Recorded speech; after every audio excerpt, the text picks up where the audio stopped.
ಆತ್ಮೀಯ ಪತ್ರಕರ್ತ ಮಿತ್ರರೇ, ದೃಶ್ಯ ಮಾಧ್ಯಮದವರೇ, ಎಲ್ರಿಗೂ ಕೂಡ ನನ್ನ ನಮಸ್ಕಾರಗಳು. ಇವತ್ತು ಈ ಪತ್ರಿಕಾಗೋಷ್ಠಿನಲ್ಲಿ ನನ್ನ ಜೊತೆ ಅಖಿಲ ಕರ್ನಾಟಕ ವಿಶ್ವಕರ್ಮ ಮಹಾಸಭಾ ಬೆಂಗಳೂರಿನ ಪದಾಧಿಕಾರಿಗಳಾಗಿರ್ತಕ್ಕಂಥ ಲಗ್ಗೆರೆ ರವಿಕುಮಾರ್ ಅವರು, ಜನಾರ್ದನ ಆಚಾರ್ಯರವರು,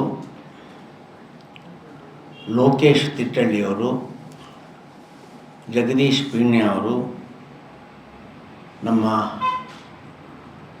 ಉಡುಪಿಯ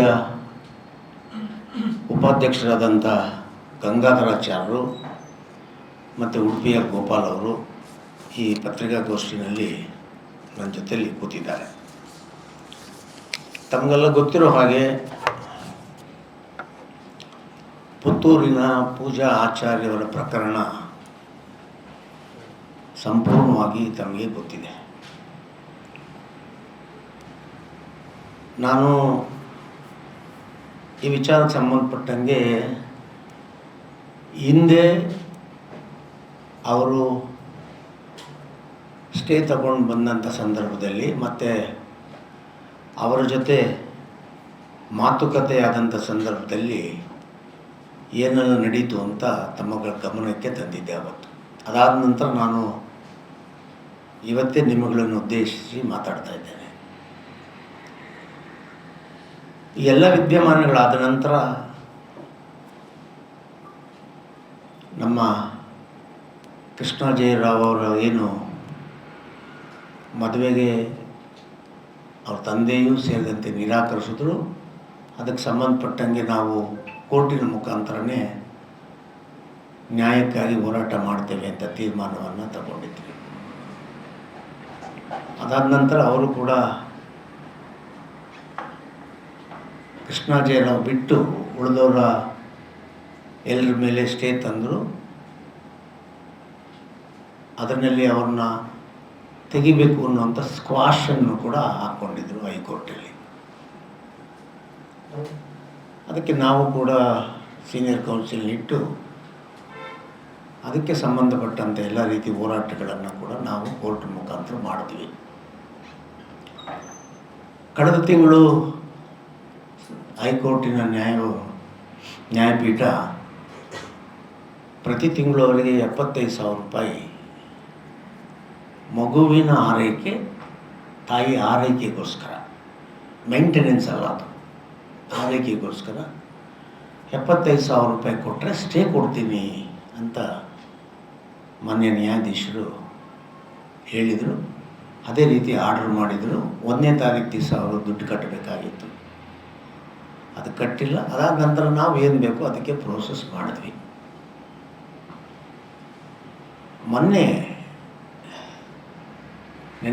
ಮೊನ್ನೆ ಕೇಸ್ ನ್ಯಾಯಾಧೀಶರ ಮುಂದೆ ಬಂತು ಹಿಯರಿಂಗ್ಗೆ. ಆ ಸಂದರ್ಭದಲ್ಲಿ ಅವರು ದುಡ್ಡು ಕೊಡೋಕ್ಕಾಗಲ್ಲ ಅನ್ನೋಂಥ ವಾದವನ್ನು ಮಂಡಿಸಿದ್ರು. ಅದಕ್ಕೆ ನ್ಯಾಯಾಧೀಶರು ಆಯಿತು, ನಾಳೆ ಇದನ್ನು ಫೈನಲ್ ಜಡ್ಜ್ಮೆಂಟ್ ಮಾಡೋಣ ಅಂತ ಮುಂದೂಡಿದ್ರು. ಅದು ಮೊನ್ನೆ ಬಂದಂಥ ಸಂದರ್ಭದಲ್ಲಿ ನಾವು ಕೂಡ ಅದಕ್ಕೇನೆಲ್ಲ ವ್ಯವಸ್ಥೆಗಳು ಮಾಡ್ಕೋಬೇಕಾಗಿತ್ತು, ಅದನ್ನೆಲ್ಲ ಮಾಡಿದ್ವಿ. ತುಂಬ ದೊಡ್ಡ ಕುತೂಹಲ ಉಂಟಾಗ್ಬೋದು ಅನ್ನೋಂಥ ರೀತಿಯಲ್ಲಿ ನಾವು ಅಂದ್ಕೊಂಡಿದ್ವಿ. ಆದರೆ ನಮ್ಮ ಈ ಕೋರ್ಟ್ನಲ್ಲಿ ಆರೋಪಿಗಳ ಪರ ವಾದ ಮಾಡ್ತಾ ಇರ್ತಕ್ಕಂಥ PP ಹೆಗಡೆಯವರು ಕೋರ್ಟಿನ ಮುಂದೆ ಹೇಳಿದರು, ಇಲ್ಲ ನಾವು ಕಾಂಪ್ರಮೈಸ್ ಮಾಡ್ಕೊಳೋ ಅಂತ ಒಂದು ಯೋಚನೆ ಮಾಡ್ತಾ ಇದ್ದೇವೆ, ಅದಕ್ಕೋಸ್ಕರ ಮೀಡಿಯೇಷನ್ಗೆ ಹೋಗ್ತೇವೆ, ನಮಗೆ ಅವಕಾಶ ಮಾಡಿಕೊಡ್ಬೇಕು ಅಂತ ಮಾನ್ಯ ನ್ಯಾಯಾಧೀಶರನ್ನು ಅವ್ರು ಕೇಳಿದ್ರು. ನಾವು ಕೂಡ ಅದಕ್ಕೆ ಸಮ್ಮತಿಸಿದ್ವಿ. ನ್ಯಾಯಾಧೀಶರು ಒಂದು ಮಾತು ಹೇಳಿದ್ರು, ನೋಡಿ ನೀವು 75,000 ರೂಪಾಯಿ ಹಳೆದೇನಿದೆ ಅದನ್ನು ಇಮಿಡಿಯೇಟ್ ರಿಲೀಸ್ ಮಾಡಿಸ್ಬೇಕು. ಅದು ಅವ್ರು ಕೋರ್ಟಲ್ಲಿ ಕಟ್ಟಿಬಿಟ್ಟಿದ್ರು, ಅದನ್ನು ರಿಲೀಸ್ ಮಾಡ್ತೇವೆ, ಮತ್ತು ನೀವು 4 ದಿವಸದಲ್ಲಿ ಇನ್ನೂ 75,000 ರೂಪಾಯಿಗಳನ್ನು ನೀವು ಮಗು ಮತ್ತು ತಾಯಿ ಅಕೌಂಟ್ಗೆ ಹಾಕಬೇಕು ಅನ್ನೋಂಥ ಆದೇಶವನ್ನು ಮಾಡಿದ್ರು. ಅದಾದ ನಂತರ 19ನೇ ತಾರೀಕಿಗೆ ಸೀನಿಯರ್ ಕೌನ್ಸಿಲ್ ಮೇಡಮ್ ಸುಶೀಲಾ ಅವರ ನ್ಯಾಯಾಧೀಶರವರನ್ನು ಅವ್ರ ಮುಂದೆ ಮೀಡಿಯೇಷನ್ನ ಹಾಕಬೇಕು ಅಂತ ಜಡ್ಜು ಆದೇಶ ಮಾಡಿದ್ದಾರೆ. 19ನೇ ತಾರೀಕಿಗೆ ಮೀಡಿಯೇಷನ್ನು, 30ನೇ ತಾರೀಕಿಗೆ ಹೀರಿಂಗು ಅಂತ ಮೊನ್ನೆ ಡೇಟ್ ಕೊಟ್ಟಿದ್ದಾರೆ. ನಾನು ಈಗ ಅದನ್ನೆಲ್ಲ ಯಾಕೆ ಹೇಳ್ತಾ ಇದ್ದೀನಿ ಅಂದರೆ, ನಮ್ಮ ಹೋರಾಟ ಇದ್ದಿದ್ದು ಯಾವುದೇ ಹೆಣ್ಣು ಮಗುವಿಗೆ ಅನ್ಯಾಯ ಆದಾಗ ನ್ಯಾಯ ಬೇಕು ಅಂತ, ಅದರಲ್ಲೂ ಇಂಥ ಪ್ರಕರಣಗಳಿಗೆ ನ್ಯಾಯ ಸಿಗಲೇಬೇಕು ಅಂತ. ಆಮೇಲೆ ನಾವು ಯಾವುದೇ ವಿಧದಲ್ಲೂ ಕೂಡ ಯಾರಿಗೂ ತೊಂದರೆ ಮಾಡಿಲ್ಲ. ನಾನು ಪ್ರಾರಂಭದಿಂದಲೂ ಹೇಳ್ತೇನೆ, ಈಗಲೂ ಹೇಳ್ತೇನೆ, ಪೂಜಾ ಆಚಾರ್ಯ ಎಷ್ಟು ತಪ್ಪು ಮಾಡಿದ್ದಾಳೋ ಕೃಷ್ಣರಾವ್ನು ಕೂಡ ಅಷ್ಟೇ ತಪ್ಪು ಮಾಡಿದ್ರು. ಇಬ್ಬರು ತಪ್ಪಿನಲ್ಲಿ ಸರಿ ಸಮಾನ. ಆದರೆ ಇಂಥ ಪ್ರಕರಣಗಳು ಯಾವ ಕುಟುಂಬದಲ್ಲೂ ಕೂಡ ಆಗಬಾರ್ದು ಅಂತ ನಾನು ದೇವರಲ್ಲಿ ಪ್ರಾರ್ಥನೆ ಮಾಡ್ತೇನೆ. ಯಾವುದೋ ಒಂದು ಕೇಸ್ಗೆ ನನ್ನಂಥವರು ಮತ್ತೊಬ್ಬಂಥವರು ಬಂದು ಸಹಾಯ ಮಾಡ್ಬೋದೇ ವಿನಃ ಎಲ್ಲ ಕೇಸುಗಳಿಗೂ ನಮ್ಮಂಥವ್ರು ಬಂದು ಸಹಾಯ ಮಾಡ್ತಾರೆ ಅನ್ನೋ ಭ್ರಮೆಯಿಂದ ಹೆಣ್ಣು ಮಕ್ಕಳಾಗಲಿ ಗಂಡು ಮಕ್ಕಳಾಗಲಿ ಓದೋವಂಥ ವಿದ್ಯಾರ್ಥಿನಿಯರು ಅರ್ಥ ಮಾಡ್ಕೋಬೇಕು. ತಂದೆ ತಾಯಿಗಳು ತುಂಬ ಕಷ್ಟಪಟ್ಟು ಅವ್ರ ಮಕ್ಕಳನ್ನು ಓದಿಸುವಂಥ ಸಂದರ್ಭದಲ್ಲಿ ಈ ರೀತಿ ಆಗೋಗ್ಬಿಟ್ರೆ ಸಮಾಜಗಳಿಗೆ ಭಾಳ ತೊಂದರೆ ಆಗ್ತದೆ ಎದ್ದು ನಿಂತು ಮಾತಾಡೋಕ್ಕೆ. ಈಗೇನೋ ನ್ಯಾಯ ಸಿಗ್ಬೋದು, ಆದರೆ ಇದು ಮುಂದುವರಿಬಾರ್ದು ಅನ್ನುವಂಥದ್ದು ನನ್ನ ಮನವಿ. ಹಾಗಾಗಿ ನಾವು ಅಂದ್ಕೊಂಡಿದ್ದು ಆ ಮಗುವಿಗೆ ಅಪ್ಪ ಬೇಕು, ಪೂಜಾಳಿಗೆ ಗಂಡ ಬೇಕು ಅಂತ ಅಷ್ಟೇ ನಮ್ಮ ಬೇಡಿಕೆ ಇದ್ದಿತ್ತು. ಈಗಲೂ ಅದೇ ಹೇಳ್ತಾ ಇದ್ದೀನಿ. ನಾನು ನಿಮ್ಮಗಳ ಮುಖಾಂತರ ಏನು ಆರೋಪಿ ಕೃಷ್ಣ ಜೆ ರಾವ್ ಇದ್ದಾನೆ ಅವರಿಗೆ ಆಗಲಿ ಅವ್ರ ತಂದೆ ತಾಯಿಗಳಿಗೂ ಕೂಡ ನಾನು ಈ ಸಂದರ್ಭದಲ್ಲಿ ಅವರು ತಗೊಂಡಿರುವಂಥ ತೀರ್ಮಾನ ಭಾಳ ಒಳ್ಳೆಯದಾಗಿದೆ. ಅವರಿಗೆ ನಾನು ಅಭಿನಂದನೆಗಳನ್ನು ಸಲ್ಲಿಸ್ತೇನೆ. ಯಾವ ತಂದೆ ತಾಯಿಗಳು ಮಕ್ಕಳು ಈ ಥರ ಮಾಡ್ಕೊಂಡು ಬರಬೇಕು ಅಂತ ಭಾವಿಸೋದಿಲ್ಲ. ಬಂದಂಥ ಸಂದರ್ಭದಲ್ಲಿ ಅದು ಪುತ್ರವಾತ್ಸಲ್ಯ ಆಗಿರ್ಬೋದು, ಮಗಳ ಮೇಲೆ ಪ್ರಮತೆ ಇರ್ಬೋದು, ಹೋರಾಟ ಮಾಡೋದು ಎಲ್ಲ ತಂದೆ ತಾಯಿಗಳು ಮಾಡ್ತಾರೆ. ಅದೇ ರೀತಿ ಅವರು ಮಾಡಿದ್ದಾರೆ. ಆದರೆ ಏನೆಲ್ಲ ನಡೆದಿದ್ರೂ ಕೂಡ ನಾವು ಅದನ್ನೆಲ್ಲ ತೆಗೆದುಬಿಟ್ಟಿದ್ದೇವೆ.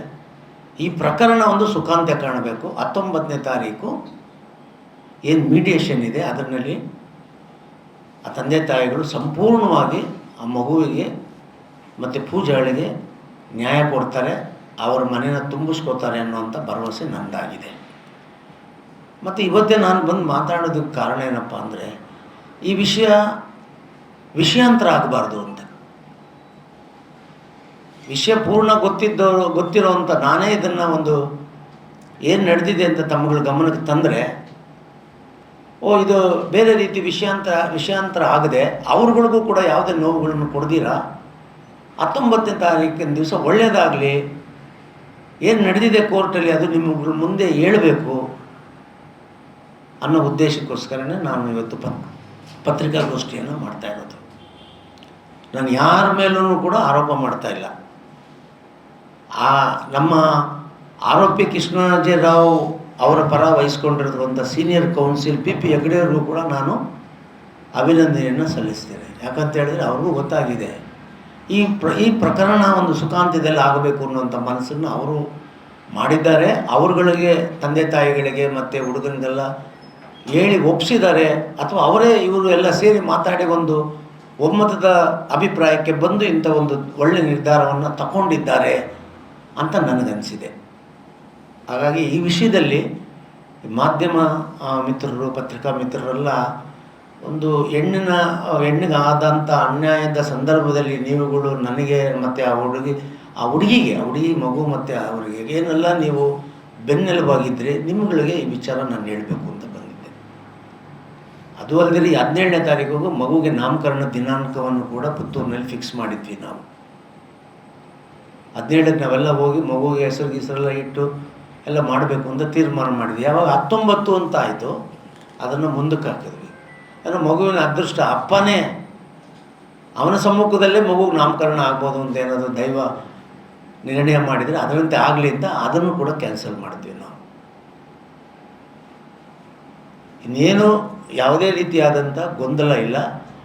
19ನೇ ತಾರೀಕಿಗೆ ಅದೇನು ನಮ್ಮ ಭಗವಂತ ಏನು ದಾರಿ ತೋರ್ತಾನೋ ಅದು ಇಬ್ಬರಿಗೂ ಒಳ್ಳೆಯದಾಗುವಂಥ ಆಶೀರ್ವಾದ ಆಗಲಿ, ಒಟ್ಟಾರೆಯಾಗಿ ಅವ್ರ ಸಂಸಾರ ಚೆನ್ನಾಗಿರಲಿ ಅನ್ನೋಂಥ ವಿಚಾರನ ಇಟ್ಕೊಂಡು ಇವತ್ತು ನಾನು ಈ ವಿಚಾರಗಳನ್ನು ತಮ್ಮ ಮುಂದೆ ಇಟ್ಟಿದ್ದೇನೆ. ಇನ್ನೇನಾದರೂ ಇದ್ದರೆ ನನ್ನ ಹತ್ರ ತಾವು ಕೇಳ್ಬೋದು.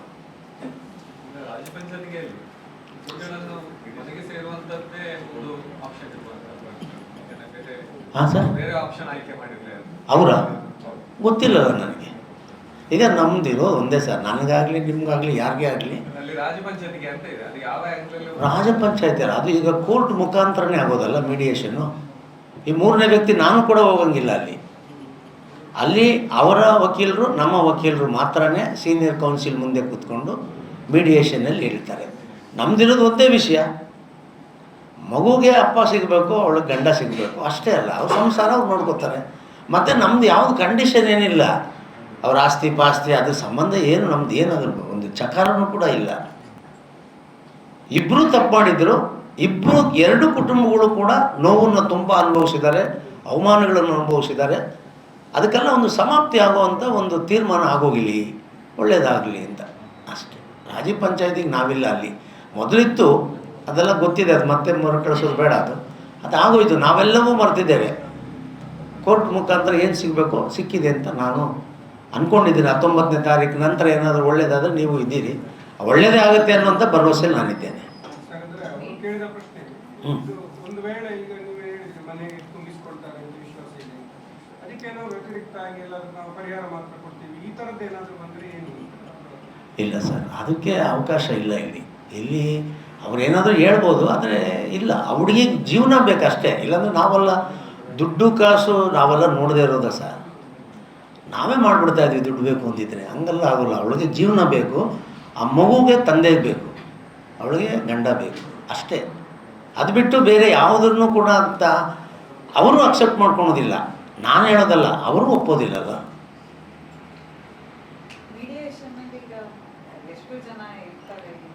ಅವ್ರ ಫ್ಯಾಮಿಲಿ ಇವ್ರ ಫ್ಯಾಮಿಲಿ, ಅವ್ರ ಸೀನಿಯರ್ ಕೌನ್ಸಿಲ್ ಇವ್ರ ಸೀನಿಯರ್ ಕೌನ್ಸಿಲ್ ಅಷ್ಟೇ ಅಷ್ಟೇ ಅಷ್ಟೇ ಅಷ್ಟೇ. ನಾನು ಕೂಡ ಇಲ್ಲ ಅದ್ರೊಳಗಡೆ, ನಮ್ಮದೇನಿದ್ರು ಹೊರಗಡೆ ಅಷ್ಟೇ. ಅವರು ಒಳಗಡೆ ಹೋಗಿ ನಮ್ಗೆ ಚೆನ್ನಾಗಾಗೋಯ್ತು ಅಂದರೆ ಮ್ಯಾಟ್ರ್ ದಿ ಎಂಡು, ಮದುವೆಗಿದ್ವಿ ಅಂತ ಎಂಡ್ ಆಗುತ್ತೆ ಅಷ್ಟೇ, ಇನ್ನೇನಿಲ್ಲ.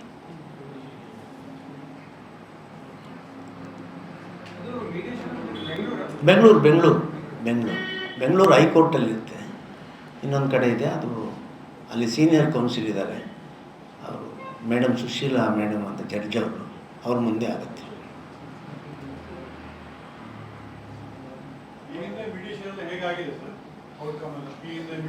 ಬೇರೆ ಬೇರೆಯವ್ರದ್ದ